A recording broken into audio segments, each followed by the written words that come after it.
दोस्तों सुजलॉन एनर्जी की बात करें, स्टॉक के अंदर आज हमने गिरावट देखी है। पर इस गिरावट के पीछे सबसे जो बड़ी वजह थी वो बाजार में भयंकर गिरावट और दूसरी तरफ प्रॉफिट बुकिंग। स्टॉक काफ़ी ज़्यादा दौड़ चुका था। सबसे बड़ी बात तो यह है कि पिछले कुछ दिनों से एफआई बाजार में लगातार बिकवाली कर रहे हैं और इस वजह से बाजार में थोड़ा सा निगेटिव माहौल बना हुआ है। और सबसे बड़ी बात यह है कि पिछले दिसंबर से ही उन्होंने बिकवाली शुरू कर दी थी और मुझे लगता है कि जनवरी में भी उनकी बिकवाली कंटिन्यू रहेगी। तो ऐसे में आने वाले समय बाजार में एक बड़ी तेजी की संभावना अभी फिलहाल नहीं दिख रही है। ऐसे में बाजार एक सीमित दायरे में आपको ट्रेड करता हुआ दिखाई देगा। थोड़ी सी तेजी बनेगी, फिर गिरावट होगी, लेकिन सबसे बड़ी बात है कि अच्छे क्वालिटी स्टॉक में यही निवेश का मौका है। आने वाले समय यहाँ पे अच्छी तेजी बन सकती है। अब यहाँ पे ग्रीन एनर्जी को लेकर एक बहुत बड़ी गुड न्यूज निकल आ रही है। गवर्नमेंट की तरफ से बहुत बड़ा अनाउंसमेंट किया गया है ग्रीन हाइड्रोजन के लिए। क्या है पूरा ये मामला, इस वीडियो के माध्यम से समझेंगे और जानने की कोशिश करेंगे इसका क्या फायदा सुजलॉन को हो सकता है। सबसे बड़ी बात है कि विंड एनर्जी सेक्टर में इंडिया की सबसे बड़ी कंपनी है सुजलॉन एनर्जी और अपने डेट को लगातार कम कर रही है, रिजल्ट अच्छे दे रही है। तो क्या दाव लगाना चाहिए छोटे से पेनी स्टॉक में? सबसे पहले अगर हम बाजार की बात करें तो आज बीएसई सेंसेक्स 60,657 पर क्लोजिंग है, जहां पे हमने 636 पॉइंट की बड़ी गिरावट देखी है। 1.04% गिरा हमारा बाजार और बीएसई सेंसेक्स ने फिर से अपने 61,000 के स्तर को तोड़ दिया है और स्टॉक नीचे की तरफ आते हुए सब आपको दिखाई देंगे। अब यहाँ पे सबसे बड़ी बात है कि गिरावट सिर्फ एक इंडेक्स में नहीं बल्कि सारे के सारे इंडेक्स में थी, सब जगह पे गिरावट थी। अगर आप देखें निफ्टी 50 तो वहाँ पर भी लगभग 1% की गिरावट थी, या अगर आप मिड कैप देखें तो वहाँ पर भी आपको 1% की गिरावट दिखाई देगी। इवन आप अगर स्मॉल कैप की बात करें तो वहाँ पर भी आपको 1% के आसपास गिरावट दिखाई देगी। यानी पूरे बाजार में एक जैसी गिरावट थी, कोई ऐसा इंडेक्स नहीं था जहाँ पे कोई बड़ी गिरावट हो या कम गिरावट हो। लगभग सब जगह पे 1% के आसपास की गिरावट थी। इससे समझ में आ रहा है कि ये प्योरली प्रॉफिट बुकिंग हुई है, हर इंडेक्स में हुई है। दूसरी तरफ अगर हम सेक्टरल इंडेक्स की बात करें तो जो बड़ी गिरावट थी आज निफ्टी मेटल में थी। पिछले दिनों मेटल काफ़ी ज़्यादा दौड़ा, वहाँ पे अच्छा लोगों को प्रॉफिट मिल रहा था तो उन्होंने प्रॉफिट बुक किया, तो निफ्टी मेटल आज 2% से ऊपर गिरा। उसके बाद में सेकंड जो गिरने वाला इंडेक्स था वो रियल्टी इंडेक्स था, जहाँ पे भी हमने 2% के आसपास की गिरावट देखी। और उसके बाद में पीएसयू बैंक जो काफ़ी अच्छा दौड़े थे, वहाँ पर भी लगभग हमें 1.83% यानी 2% के आसपास की गिरावट देखने को मिली। और मीडिया में भी 1.5% की गिरावट थी। बाकी सारे इंडेक्स में लगभग 1% के आसपास की गिरावट थी और कहीं पर कम थी। तो ये आप समझ ही सकते हो कि ओवरऑल बाजार में सब जगह गिरावट थी। फार्मा सेक्टर में आज गिरावट काफ़ी कम थी, 0.15% की गिरावट थी, क्योंकि फार्मा सेक्टर पिछले दिनों कुछ दौड़ा भी नहीं था। तो कुल मिला के जहाँ पे तेजी बनी थी वहीं पर गिरावट हुई है। आज निफ्टी एनर्जी में भी 1.5% की गिरावट थी और 25,605 के स्तर पर आ चुका है निफ्टी एनर्जी।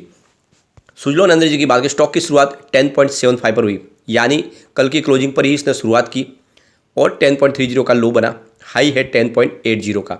अंत में क्लोजिंग 10.45 पर ही, जहाँ पे हमें 2.79% की गिरावट देखने को मिली। तो ये तो आप समझ ही सकते हो कि 600 पॉइंट की बाजार में गिरावट के बावजूद भी लगभग 2-2.5% की गिरावट का मतलब यह है कि इस लेवल पे भी अच्छी खासी खरीदारी हो रही है और इसी वजह से यहाँ पे बड़ी गिरावट नहीं हुई, क्योंकि स्टॉक काफ़ी ज़्यादा दौड़ चुका था। और अगर सेलिंग प्रेशर यहाँ पे आता तो स्टॉक काफ़ी नीचे जा सकता है, लेकिन वैसा हुआ नहीं। इसका मतलब इस लेवल पर खरीदारी भी अच्छी हो रही है, वॉल्यूम काफ़ी ज़्यादा है। पिछले एक महीने पहले इसका आप देख सकते हो 33 करोड़ का वॉल्यूम था, 9 करोड़ की डिलीवरी उठाई गई थी। 1 वीक पहले 18 करोड़ का वॉल्यूम होता, 5 करोड़ की डिलीवरी उठाई गई थी। कल 15 करोड़ का वॉल्यूम होता और 4 करोड़ की डिलीवरी उठाई गई थी। आज भी 14 करोड़ का वॉल्यूम होता। अच्छे वॉल्यूम में कामकाज हो रहा है, लगातार लोगों की पहली पसंद बना हुआ है। अब यहाँ पे आप देख सकते हो इसके ट्रेडिंग सेशन में तो लगातार प्रॉफिट बुकिंग बीच बीच में आती रहती है। आप ये देख सकते हो 23 दिसंबर को हमने इसमें प्रॉफिट बुकिंग देख दी। उसके बाद में 26 और 27 दिसंबर को स्टॉक फिर से पॉजिटिव क्लोजिंग देने में कामयाब रहा। 28 दिसंबर को फिर से प्रॉफिट बुकिंग आई। उसके बाद लगातार 4 ट्रेडिंग सेशन इसने पॉजिटिव क्लोजिंग दिए, 29 दिसंबर, 30, 2 और 3 तक। आज 4 तारीख को फिर से प्रॉफिट बुकिंग आई। तो ये हेल्दी करेक्शन है, क्योंकि लगातार अच्छी तेजी के बाद नॉर्मल प्रॉफिट बुकिंग तो आएगी और आपको भी प्रॉफिट बुकिंग करनी चाहिए, क्योंकि एक तरफा कोई स्टॉक दौड़ेगा नहीं। मैंने बार बार कहा है, सिर्फ लॉन्ग टर्म इन्वेस्टर बने रहे, आपका इन्वेस्टमेंट आपको कई गुना बढ़ के मिलेगा। क्योंकि जिसने भी 2 साल पहले अगर इन्वेस्टमेंट किया होगा, मैंने ये 1 रुपये के आसपास आपको सजेस्ट किया हुआ था, अभी ये 10 रुपये के आसपास है। तो आप समझ सकते हो रिटर्न कितना शानदार है 2 साल के अंदर। तो ऐसे ही जिसका लॉन्ग टर्म का नजरिया उसको डरने की बात नहीं, लेकिन शॉर्ट टर्म इन्वेस्टर समय समय पर प्रॉफिट बुक करते रहे। अब जैसे कि आपको पता है गवर्नमेंट ने एक बड़ा अपना मिशन सेट कर लिया है ग्रीन हाइड्रोजन बनाने का, यानी नेशनल ग्रीन हाइड्रोजन सरकार का एक बड़ा सपना है। और इसको पूरा करने के लिए अब सरकार ने 19,744 करोड़ की बड़ी रकम सैंक्शन कर दी है। यानी सरकार ने जो अपना गोल सेट किया है कि आने वाले समय में ज़्यादा से ज़्यादा ग्रीन एनर्जी का इस्तेमाल करना है, और जो ग्रीन एनर्जी का इस्तेमाल होगा उसके माध्यम से ग्रीन हाइड्रोजन का निर्माण होगा। तो आज यानी 4 जनवरी को यूनियन कैबिनेट ने अप्रूवल दे दिया है नेशनल ग्रीन हाइड्रोजन मिशन को, और एक बहुत बड़ी रकम सैंक्शन कर ली है।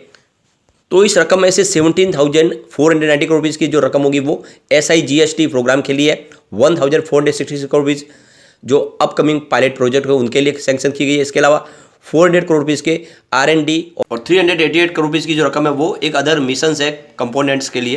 तो कुल मिला के इस तरह से ये बड़ी एक रकम सैंक्शन की गई है और आने वाले समय इसमें बहुत तेज़ी आने वाली है। सरकार ने नेशनल हाइड्रोजन मिशन 15 अगस्त 2021 को लॉन्च किया था और सरकार ने ये कह दिया था कि आने वाले समय में हम रिन्यूएबल एनर्जी के सोर्स को आगे बढ़ाएंगे और उसके माध्यम से ग्रीन हाइड्रोजन का निर्माण करेंगे और इंडिया आने वाले समय ग्रीन हाइड्रोजन का एक्सपोर्ट करेगा विश्व के बहुत सारे देशों में। अब सरकार का यहाँ पे मिशन है कि 5 million metric tons per year यहाँ पे प्रोडक्शन करना है ग्रीन हाइड्रोजन का और 2030 तक इस कैपेसिटी को 125 गीगावाट तक पहुँचाना है। तो आप समझ सकते हो बड़ा विजन है, क्लियर विजन है। तो इसमें आप समझ सकते हो कि आने वाले समय में एक तेजी की संभावना बनेगी। अब ग्रीन हाइड्रोजन क्या है, तो आपको पता होगा ग्रीन हाइड्रोजन जब रिन्यूएबल एनर्जी के सोर्सेज को पानी में से गुजारते तो उसमें से जो ऊर्जा का निर्माण होगा वो ग्रीन हाइड्रोजन होगा। तो आपको पता ही होगा जो रिन्यूएबल एनर्जी के दो सोर्सेज है जिसमें सोलर एनर्जी भी है और विंड एनर्जी है, जिसके माध्यम से जो बिजली बनेगी उसको पानी के अंदर से गुजारने के बाद ग्रीन हाइड्रोजन मिल जाएगी। तो अब ये सबसे बड़ा जो चिंता थी कि जो रिन्यूएबल एनर्जी के माध्यम से जो ऊर्जा का निर्माण होता है उसको स्टोरेज नहीं किया जा सकता है, तो ऐसे में उसका यूज हो नहीं पाता है और नज़दीक के जो डिस्कॉम उनको बेचना पड़ता है और वो भी सही उनको प्राइस नहीं दे पाते। लेकिन अब वो टेंशन नहीं है। तो जितनी भी चाहे विंड एनर्जी के माध्यम से बिजली बने या फिर सोलर एनर्जी के माध्यम से उसको ग्रीन हाइड्रोजन में तब्दील किया जाएगा और उसको फिर बेचा जाएगा दूसरे देशों में भी और साथ में हमारे हिंदुस्तान की बहुत सारी इंडस्ट्रीज भी ग्रीन हाइड्रोजन का इस्तेमाल करेंगे अपनी कंपनियों में। जैसे कि आप देख सकते हो ऑयल रिफाइनरिंग में, fertiliser industries, steel industries, cement industry, जहाँ पे बहुत सारा पोल्यूशन होता है वो सारा अब खत्म हो जाएगा और वहाँ पे इन इंडस्ट्रीज़ के अंदर ग्रीन हाइड्रोजन का निर्माण जो होगा उसका इस्तेमाल किया जाएगा। तो कुल मिला के आने वाले समय में एक तो सरकार की तरफ से जो हमारा जो जीरो कार्बन पॉलिसी का जो गोल है उसको अचीव किया जा सकता है। दूसरी तरफ अगर देखें तो इनको अब बहुत सारा काम मिलने वाला है, चाहे विंड एनर्जी हो या सोलर एनर्जी से निर्माण करने वाली सारी कंपनियाँ हो। यानी सुजलॉन के लिए एक गोल्डन पीरियड की अब शुरुआत होगी। यानी अब इनको उन डिस्कॉम के भरोसे नहीं रहना पड़ेगा जो इनकी बिजली खरीदते नहीं है या अगर खरीदते हैं तो समय पे इनको पैसे नहीं चुकाते हैं, कम पैसे देते हैं, ये सारी टेंशन नहीं। अब ये जो भी बिजली का निर्माण करेंगे वो सारा का सारा ग्रीन हाइड्रोजन में तब्दील कर दिया जाएगा और उसको फिर दूसरे देशों में भी एक्सपोर्ट कर लिया जाएगा, वो आराम से किया जा सकता है। तो कुल मिला के आने वाले समय में अब नई शुरुआत होने वाली है और एक बड़ा इन्वेस्टमेंट आने वाला है। तो ये समझ लीजिए कि अब आने वाले समय सुजलॉन एनर्जी जो एक छोटी सी कंपनी है एक बड़ी कंपनी बनते हुए समय नहीं लगेगा। हमारे हिंदुस्तान में देखें तो अदानी ग्रुप और यहाँ पे अंबानी ग्रुप भी ऑलरेडी ग्रीन एनर्जी के निर्माण में निवेश की पहले से मंशा जाहिर कर चुके हैं और यहाँ पे रिलायंस ने तो ऑलरेडी $75 अरब की बड़े निवेश की घोषणा कर दी है। यानी ये बड़ी बड़ी हिंदुस्तान की जो कॉरपोरेट घराने हैं अब वो यहाँ पे ग्रीन एनर्जी का निर्माण शुरू कर देंगे। तो आने वाले समय आप देख सकते हो कि बहुत तेज़ी आनी है। तो ऐसे में अब बिना डरे आपको निवेश कर लेना चाहिए सुजलॉन में, क्योंकि एक लंबी रेस का घोड़ा है। वैसे देखें तो इसका रिजल्ट काफ़ी शानदार है, आपको ये आंकड़े आपको समझ में आएगा। सेल्स इनका लगातार बढ़ रहा है। मार्च 2021 की बात करें इनका सेल्स था 3,346 करोड़ रुपीज़ का, जो CTM बढ़ के 6,930 करोड़ रुपीज़ तक पहुंच गया। लगभग दुगुना हुआ है सेल पिछले 2 साल में। ऑपरेटिंग प्रॉफिट में भी वृद्धि है। मार्च 2021 में जहाँ पे 537 करोड़ रुपीज़ का था वो इस TTM 887 करोड़ रुपीज़ तक पहुँच गया है। तो काफ़ी शानदार आंकड़े है। यहाँ पे अदर इनकम देखें तो मार्च 2021 में कंपनी की 823 करोड़ रुपीज़ के आसपास थी। मार्च 2022 में 95 करोड़ रुपीज़ की थी, लेकिन इस TTM 2,486 करोड़ रुपीज़ की अदर इनकम हुई है। तो ये पुराना इनका बकाया इनको मिला है। नेट प्रॉफिट आफ्टर टैक्स की बात करें मार्च 2021 में 104 करोड़ रुपीज़ का था। मार्च 2022 में कंपनी को 177 करोड़ रुपीज़ का लॉस होता है, लेकिन इस बार जो प्रॉफिट है वो बढ़ते हुए 2,321 करोड़ रुपये तक पहुँच गया। तो ज़बरदस्त इजाफा हुआ है प्रॉफिट में। इसके अलावा इसका EPS बढ़ा है, 0.10 रुपीज़ था मार्च 2021 में, जो फिलहाल 1.91 रुपीज़ के आसपास पहुँच गया। तो ये तो आप समझ ही सकते हो कि हेल्थ काफ़ी अच्छी हो रही है कंपनी की। इसके अलावा इनका जो लाइबिलिटीज़ कम हो रही है, मार्च 2021 में जहाँ पे 6,601 करोड़ रुपीज़ के आसपास थी, वो इस सितंबर क्वार्टर में 5,893 करोड़ रुपये तक पहुँच गई। तो शानदार तरीके से लाइबिलिटीज़ कम हो रही है। इसके अलावा कंपनी कैश फ्लो में वृद्धि हो रही है। मार्च 2021 में जहाँ पे 180 करोड़ रुपीज़ का था, वो मार्च 2022 में बढ़ के करीब 238 करोड़ रुपये तक पहुँच गया। तो कंपनी के पास कैश फ्लो भी बढ़ रहा है और लाइबिलिटीज़ कम हो रही है। ये सारी जो बातें ये साबित करिए कि सुजलॉन अंदर से मजबूत हो रही है और लगातार अपने डेट को कम कर रही है। तो ऐसे में बिना डरे इन्वेस्टमेंट करना चाहिए और वैसे भी देखें तो IIFL सिक्योरिटीज़ की तरफ से अनुज गुप्ता का कहना है कि बहुत कम समय स्टॉक आपका दुगुना हो सकता है, यानी 20 रुपये तक जा सकता है। तो आपको इन्वेस्टमेंट जरूर करना चाहिए, लेकिन जो शॉर्ट टर्म इन्वेस्टर है उनको प्रॉफिट बुक कर लेना चाहिए।